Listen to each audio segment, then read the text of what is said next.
wabarakatuh. Alhamdulillahirobbil alamin. Apa kabar Indonesia? Semoga sedang baik-baik saja.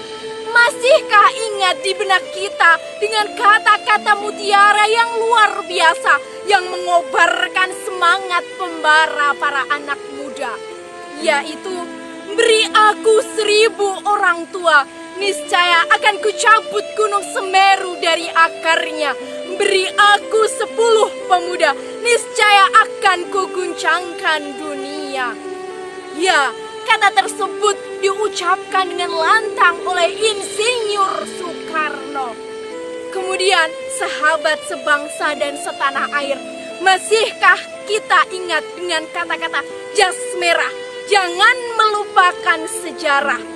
Untuk itu, perkenankanlah saya Husnul Khotimah dari Universitas 11 Maret Surakarta untuk menyampaikan sebuah pidato biografi dengan judul Insinyur Soekarno. Beliau memiliki nama kecil Raden Kusno Sosrodihardjo. Karena sering sakit-sakitan, namanya digantikan dengan Soekarno. Beliau lahir pada tanggal 6 Juni 1901. Kemudian beliau wafat pada tanggal 21 Juni tahun 1970. Semasa hidupnya, beliau memiliki 9 orang istri dan 11 anak kandung. Hadirin yang berbahagia, mari kita simak biografi dari Insinyur Soekarno.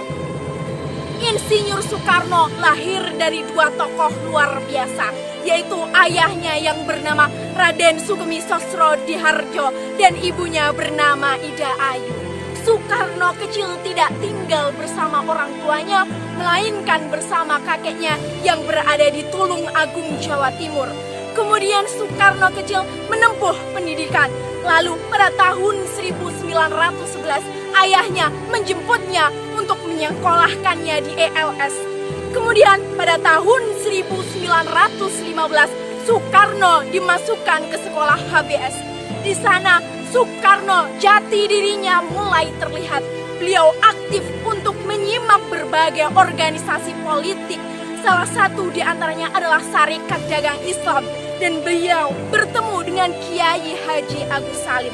Dari beliau banyak belajar tentang politik, dan bahkan Soekarno ketika masa remaja senang dengan hobinya yaitu menulis. Hadirin sebangsa dan setanah air, tidak berhenti di situ. Kemudian tahun 1915 Soekarno lulus dari ELS dan masuk di HBS. Tepatnya di Bandung, beliau mengenal tokoh-tokoh luar biasa bangsa Indonesia. Di antaranya adalah Dawes Dager dan Kiai Haji Dewantoro. Hadirin yang berbahagia, di sana Soekarno mulai aktif untuk mempelajari politik. Tidak hanya berhenti di situ saja, beliau melanjutkan pendidikan yang sekarang dikenal dengan Institut Teknologi Bandung atau dulu dinamakan dengan TBS. Di sana beliau mengambil jurusan teknik sipil. Begitu luar biasa memang Bapak Proklamator Indonesia yang satu ini. Tak hanya berhenti di situ, perjuangannya untuk Indonesia mulai terlihat.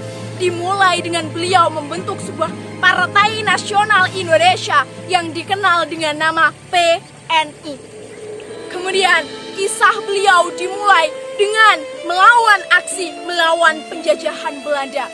Kala itu Belanda mulai mendengar nama Soekarno dan Belanda mulai tidak suka karena Soekarno ingin mencanangkan kemerdekaan bangsa Indonesia. Sehingga para penjajahan Belanda menjebloskan Soekarno ke penjara. Sehingga di dalam penjara pun Soekarno tidak berhenti untuk berjuang, tidak berhenti untuk kemerdekaan Indonesia. Di sana Soekarno membujuk tahanan-tahanan untuk mendukung Indonesia merdeka. Sehingga para penjajah pun mulai marah dan geram terhadap Soekarno. Sehingga akhirnya Soekarno pun diasingkan dalam tahanan istimewa. Sehingga diharapkan di sana tidak dapat mempengaruhi tahanan yang lain. Hadirin sebangsa dan setanah air. Pada tahun 1931, Soekarno dikeluarkan dari penjara Dan pada tahun 1932, semangatnya yang menggelora mendorong Soekarno untuk bergabung dengan salah satu partai, yaitu Partindo. Di sana Soekarno dinobatkan sebagai pemimpin Partindo. Hadirin yang berbahagia, hadirin sebangsa dan setanah air, tidak berhenti di situ. Para penjajah Belanda masih geram dengan Soekarno, sehingga pada tahun 1938 Soekarno dikirim ke Bengkulu. Namun bukan Soekarno yang semangatnya mudah patah, bukan Soekarno yang pantang menyerah. Di sana, di Bengkulu, ia bertemu dengan kawannya, yaitu Muhammad Hatta, yang nantinya akan menjadi kawan seperjuangan untuk menjadi Bapak Proklamator Indonesia. Bahkan di Bengkulu, Soekarno bertemu dengan pujaan hatinya, yaitu Ibu Fatmawati, yang akan menjadi ibu negara pertama bagi bangsa Indonesia. Kemudian tidak berhenti di situ saja. Ketika Belanda mulai tergantikan dengan keadaan Jepang, Soekarno tidak pernah padam semangatnya untuk menancapkan kemerdekaan di Indonesia. Soekarno akhirnya kembali ke Jakarta. Kala itu Indonesia masih diduduki Jepang. Kemudian Soekarno dibujuk dari Jepang untuk mempersiapkan Partai Kemerdekaan Indonesia, yaitu BPUPKI dan PPKI. Hal tersebut dilaksanakan para penjajah Jepang untuk mengambil hati rakyat Indonesia, terutama para pemimpin bangsa Indonesia. Hadirin yang berbahagia, tidak berhenti di situ. Pada tanggal 16 Agustus 1945, Soekarno melewati masa yang begitu luar biasa.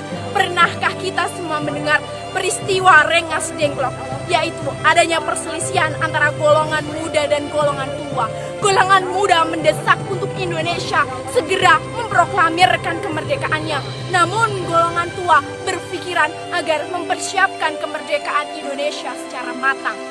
Untuk itu, pada tanggal 16 Agustus 1945, Soekarno-Hatta dibawa ke Rengas Dengklok agar tidak terpengaruh oleh para penjajah Jepang.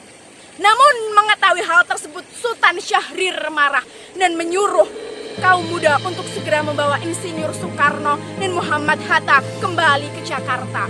Dan akhirnya kemudian beliau dibawa ke rumah Laksamana Maeda.